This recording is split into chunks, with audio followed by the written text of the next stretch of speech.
Hello everyone, आज की इस वीडियो में सीखेंगे किस तरह से आप एसबीआई बैंक का अकाउंट ओपनिंग फॉर्म भर सकते हैं। तो देखिए, ये हमारा एसबीआई बैंक का अकाउंट ओपनिंग फॉर्म है। तो आज की वीडियो में आपको इस फॉर्म को भरने का फुल प्रोसेस बताने वाला हूँ।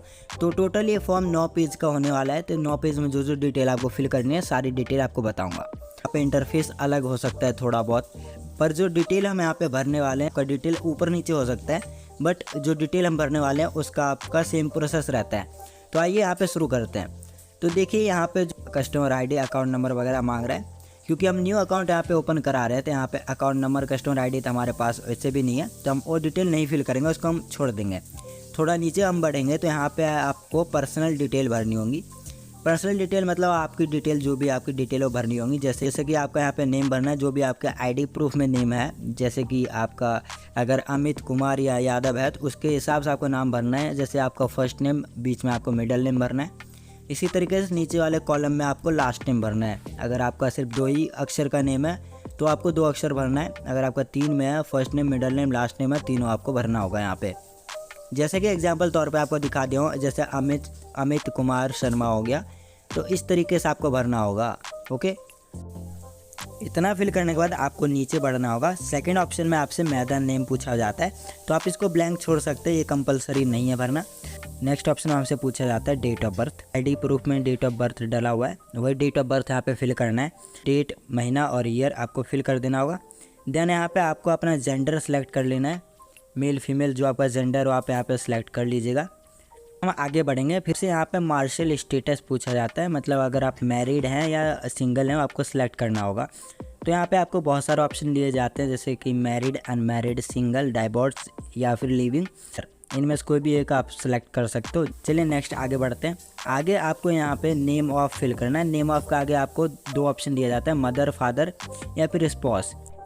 तो आपको इन तीनों में से कोई भी एक डिटेल फिल करना होगा। मदर, फादर या फिर स्पॉस का नेम यहाँ पे फिल कर सकते हैं, और जिसका डिटेल आप फिल कर रहे होंगे उस वाले बॉक्स पे आपको टिक लगा देना होगा। उसके बाद उस पर्सन का फर्स्ट नेम, मिडिल नेम है तो ठीक है, नहीं तो लास्ट नेम आप फिल कर सकते हैं।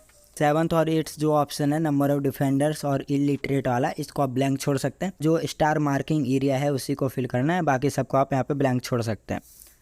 इसके बाद देखिए 9th ऑप्शन में नेम ऑफ गार्डियन आपसे पूछा जाता है। आपके गार्डियन का जो भी नेम है आप यहाँ पे फिल कर सकते हो, फर्स्ट नेम, लास्ट नेम और मिडिल नेम। तो जो नेम है आपका, उन नेम आपको यहाँ पे फिल करना होगा। इसके बाद देखिए यहाँ पे पूछा जाता है इन केस ऑफ माइनर, अगर आप माइनर है तब ये डिटेल फिल करिएगा, अदरवाइज इस डिटेल को आप ब्लैंक छोड़ सकते हैं। उसके बाद यहाँ पे 10th ऑप्शन में आपको नेशनैलिटी फिल करना होगा। जैसे कि हम इंडियन हैं तो यहाँ पे इंडियन वाले बॉक्स पे टिक कर देंगे। अगर आप अदर स्टेट से हैं तो आपको अदर स्टेट पे टिक कर देना होगा। उसके बाद अगले ऑप्शन में यहाँ पे आपको कंट्री नेम फिल कर देना है, तो यहाँ पे भी हम अपना इंडिया फिल कर देंगे। उसके बाद यहाँ पे 11th ऑप्शन में आपको सिटीजनशिप फिल करना है। सिटीजनशिप मतलब जहाँ पे आप रह रहे हैं, आपके शहर का नाम यहाँ पे फिल करना होगा। उसके बाद नेक्स्ट ऑप्शन में आएंगे। 12th ऑप्शन में आपसे पूछा जाता है ऑक्यूपेशन टाइप, जो आप काम कर रहे हैं वो आपको यहाँ पे सिलेक्ट करना होगा। जैसे कि आपको बहुत सारे कैटेगरी यहाँ पे दिया जाता है, सर्विस हो गया, आपका बिजनेस हो गया, या एक्सपोर्ट इंपोर्ट का काम है तो आप सिलेक्ट कर सकते हैं। इसी तरीके से यहाँ पे पब्लिक, प्राइवेट सेक्टर, ऐसी बहुत सारे अलग अलग आपको यहाँ पे ऑप्शन दिया जा रहा है, आप देख सकते हैं। तो जिस कैटेगरी से हैं आप, वो आपको कैटेगरी सिलेक्ट करना होगा। अगर आप स्टूडेंट हैं तो आप यहाँ पे स्टूडेंट भी सिलेक्ट कर सकते हैं, तो मैं स्टूडेंट वाले बॉक्स पे टिक कर दूंगा। देन उसके बाद हम आगे बढ़ेंगे। उसके बाद देखिए 13 नंबर पे आएंगे। यहाँ पे आपको ऑर्गेनाइजेशन नेम वगैरह पूछ रहा है। जैसे कि मैंने आपको पहले ही वीडियो में बताया, जो स्टार मार्किंग एरिया है उसको फिल करेंगे, इन सबको ब्लैंक छोड़ते जाइए। तो यहाँ पे जैसे ऑर्गेनाइजेशन नेम हो गया, नेचर ऑफ बिजनेस हो गया, तो ये सारे को आप ब्लैंक छोड़ सकते हैं। डायरेक्ट हम यहाँ पे 14 नंबर पे आते हैं। तो यहाँ पे एनुअल इनकम, वैसे तो ये भी रेड मार्किंग एरिया नहीं है, बट इसको हम फिल कर देंगे। तो आपका एनुअल इनकम कितना है वो आपको फिल करना होगा, और यहाँ पे आपको नेट वर्थ फिल करना होगा। फिर आते हैं 16 नंबर पे रिलीजन आपको यहाँ पे सिलेक्ट करना होगा। जैसे कि आप हिंदू हैं, मुस्लिम है, क्रिश्चियन है, सिख है या फिर अदर है, वो आपको सिलेक्ट करना है। जैसे कि यहाँ पे आप हिंदू, मुस्लिम या क्रिश्चियन जो आपको होगा उस वाले बॉक्स पे आपको यहाँ पे चेक कर देना है। देन यहाँ पे आगे बढ़ेंगे। यहाँ पे 17 नंबर पे आपसे पूछा जाता है कैटेगरी। तो यहाँ पे आपको 4 कैटेगरी दी जाती है, जनरल, ओबीसी, एससी, एसटी। इनमें से जिस कैटेगरी से आप बिलोंग करते हैं वो कैटेगरी के आगे आपको यहाँ पे टिक कर देना है। उसके बाद 18 नंबर पे आएंगे। यहाँ पे आपसे पूछा है पर्सन विद डिसेबिलिटी। अगर आप में कोई डिसेबिलिटी है तभी आप इनमें से ऑप्शन को सिलेक्ट करिएगा। हम यहाँ पे नो कर देंगे, हमें कोई डिसेबिलिटी नहीं है। तो यहाँ पे हम 19 नंबर पे आ गए। यहाँ पे आपको एजुकेशनल क्वालिफिकेशन डिटेल फिल करनी है। 10th कर रखे हैं या फिर आप ग्रेजुएशन कर रहे हैं, तो आपके एजुकेशन के हिसाब से जो क्वालिफिकेशन है आपकी, वो क्वालिफिकेशन आपको यहाँ पे फिल करना होगा। तो जैसा कि मैं यहाँ पे ग्रेजुएशन कर चुका हूँ, तो मैं यहाँ पे ग्रेजुएशन वाले क्लिक कर दूँगा। नहीं तो आप यहाँ पे कुछ नहीं करेंगे तो यहाँ पे नन पे भी आप चेक कर सकते हैं। उसके बाद देखिए हम 20 नंबर पे आ चुके हैं। यहाँ पे आपसे पूछा जाता है प्लीज़ टिक इफ़ एप्लीकेबल है। अगर आप एप्लीकेबल है तभी आप टिक करिएगा। जैसे कि आप अगर पॉलिटिकली एक्सपोज पर्सन हैं तभी आप इस वाले बॉक्स पे टिक करिएगा। इसी तरह का सेकंड ऑप्शन भी आपको बताया जाता है। अगर आप नहीं है तो यहाँ पे नन पे टिक करके आगे बढ़ सकते हैं। उसके बाद देखिए हम 21 नंबर पे आ चुके हैं। यहाँ पे आपसे पूछा जाता है country of tax residence of India. अगर आप इंडिया के टैक्स रेजिडेंस पर्सन है तो आप यहाँ पे यस करिएगा, नहीं तो आप नो कर सकते हैं। अगर आप इंडिया के नहीं हैं तो आप नो कर सकते हैं। अगर आप यहाँ पे नो करते हैं तो आपको एक फैचा डिक्लेरेशन फॉर्म फिल करना होता है। फिर 22 नंबर पे आएंगे, यहाँ पे आपको पैन कार्ड नंबर फिल कर देना होगा। और यहाँ पे आपको बताया जा रहा है अगर आपके पास पैन कार्ड नहीं है तब आप फॉर्म 60 को फिल कर सकते हैं। बिना पैन कार्ड के अकाउंट कभी खोला ही नहीं जाता, पैन कार्ड नंबर आपको फिल करना कंपलसरी है। तो पैन कार्ड नंबर अगर आप फिल नहीं करते तो आपका अकाउंट वैसे भी किसी बैंक में ओपन नहीं किया जाएगा। उसके बाद हम 8 नंबर पे आएंगे। यहाँ पे आपको कॉन्टैक्ट डिटेल फिल करनी होंगी। जैसे कि आपका यहाँ पे मोबाइल नंबर फिल करना है। मोबाइल नंबर में जो 3 बॉक्स आपको आगे दिख रहा है, इन 3 बॉक्स में आपको STD या ISD कोड डालना होगा। जैसे कि हमारे इंडिया का 91 है +91, तो हम +91 यहाँ पे डालेंगे। उसी प्रकार से यहाँ पे अगले बॉक्स में आपको मोबाइल नंबर फिल करना होगा जो 10 डिजिट का होता है। पे मेल ID फिल कर देना है। देन यहाँ पे STD टेलीफोन वगैरह पूछता है तो इसको आप ब्लैंक छोड़ सकते हैं। चलिए आगे बढ़ते हैं।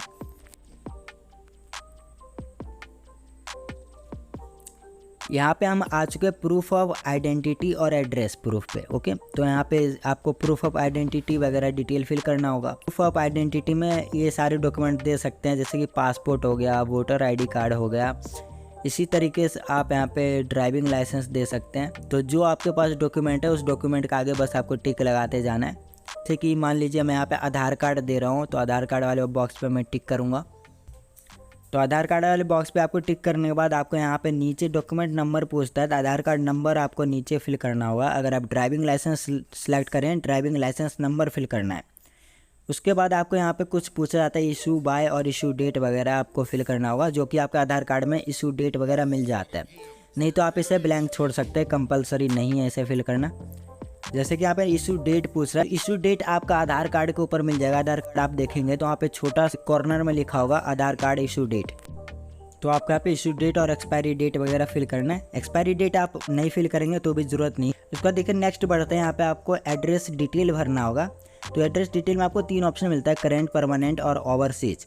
तो आपको परमानेंट एड्रेस भरना है। बेसिकली आपके आधार कार्ड में जो एड्रेस है वो सेम टू सेम फिल कर देना होगा। और यहाँ पे आपको सेलेक्ट करना है आप रेजिडेंस एड्रेस डाल रहे हैं, बिजनेस का डाल रहे हैं या फिर किसी अदर चीज़ का डाल रहे हैं, आपको सेलेक्ट करना है। उसके बाद यहाँ पे देखिए एड्रेस का कॉलम मिल जाता है। एड्रेस के कॉलम में आपको जो भी आपका एड्रेस है वो एड्रेस आपको आधार कार्ड के हिसाब से सेम टू सेम यहाँ पे फिल कर देना है। और यहाँ पे आपको सिटी विलेज है तो आपका कोई सिटी है विलेज जो आपको फिल करना है। उसके बाद यहाँ पे डिस्ट्रिक्ट का ऑप्शन आएगा, तो आपका ज़िला जो भी आपका ज़िला पड़ता है जिला परिषद का नाम आपको यहाँ पे फिल करना है।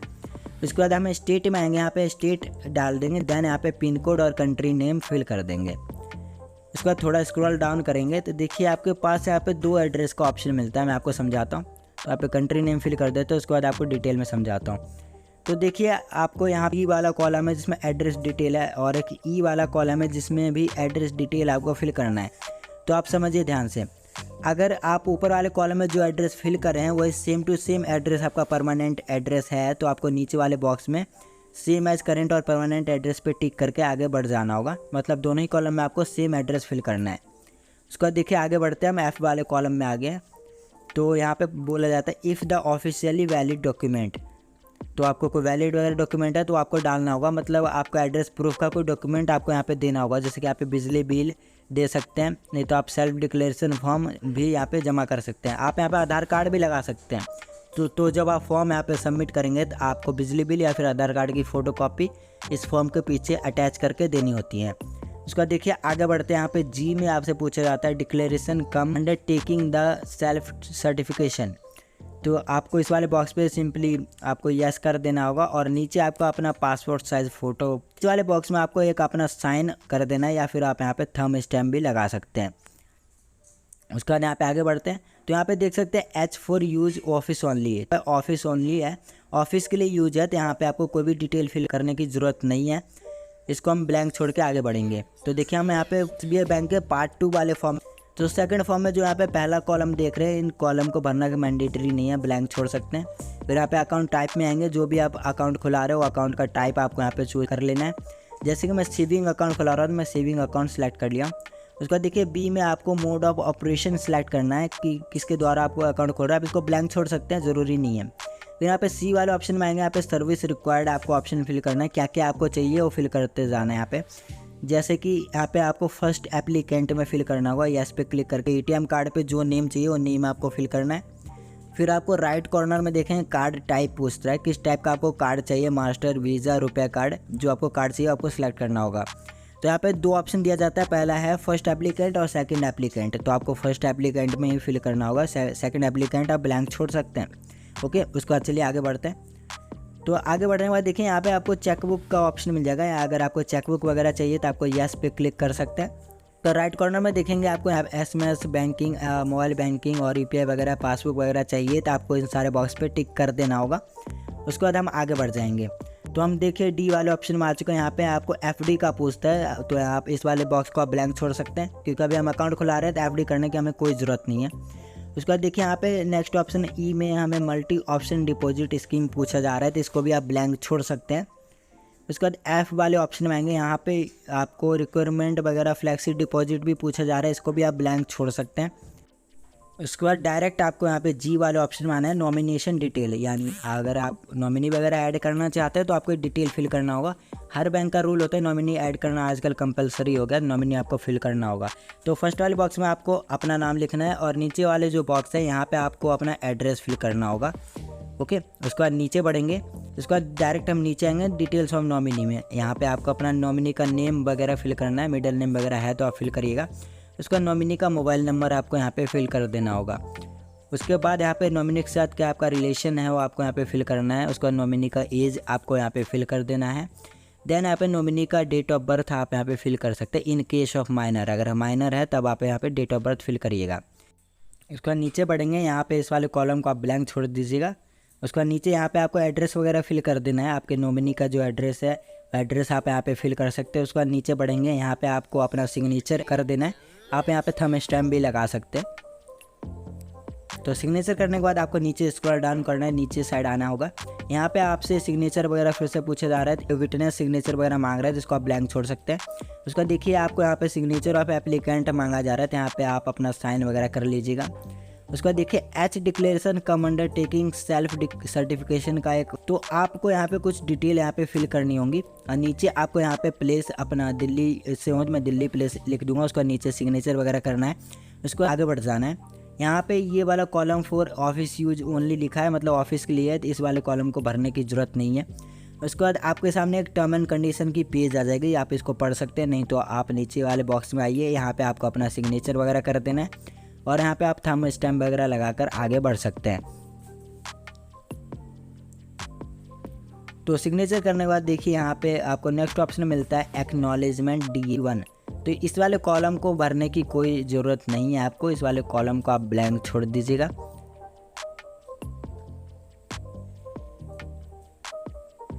उसके बाद हम आगे बढ़ेंगे, फिर से हमारे सामने सेविंग बैंक अकाउंट से रिलेटेड कुछ टर्म कंडीशन है तो आप भर सकते हैं। फिर देखिए यहाँ पे इनकम टैक्स का फॉर्म 60 भरने को कह रहा है, ये आपका पैन कार्ड नहीं है आपके पास तब आपको भरना होता है, तो इस वाले पेज को भरने की ज़रूरत नहीं है, डायरेक्ट आपको डिटेल ऑफ रिलेटेड पर्सन वाले फॉर्म पे आ जाना होगा।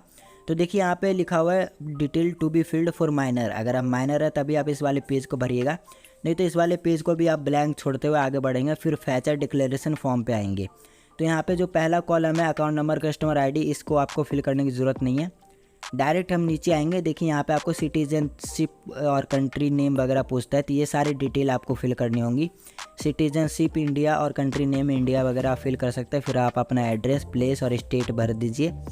उसके बाद आपको यहाँ पे आगे बढ़ जाना होगा। नीचे स्क्रॉल डाउन करेंगे तो यहाँ पे आपसे कुछ डिटेल मांगा जाता है, तो आपको इसको भरने की कोई भी ज़रूरत नहीं है, आप इसको ब्लैंक छोड़ सकते हैं। फिर देखिए हमारा फॉर्म कंप्लीट हो चुका है। तो कुछ इस तरीके से आप SBI बैंक का अकाउंट ओपनिंग फॉर्म भर सकते हैं। तो आई होप आपको वीडियो पसंद आई होगी। वीडियो के रिगार्डिंग कोई डाउट है, फॉर्म भरने में कोई समस्या आ रही है तो आप मुझसे कमेंट सेक्शन में पूछ सकते हैं।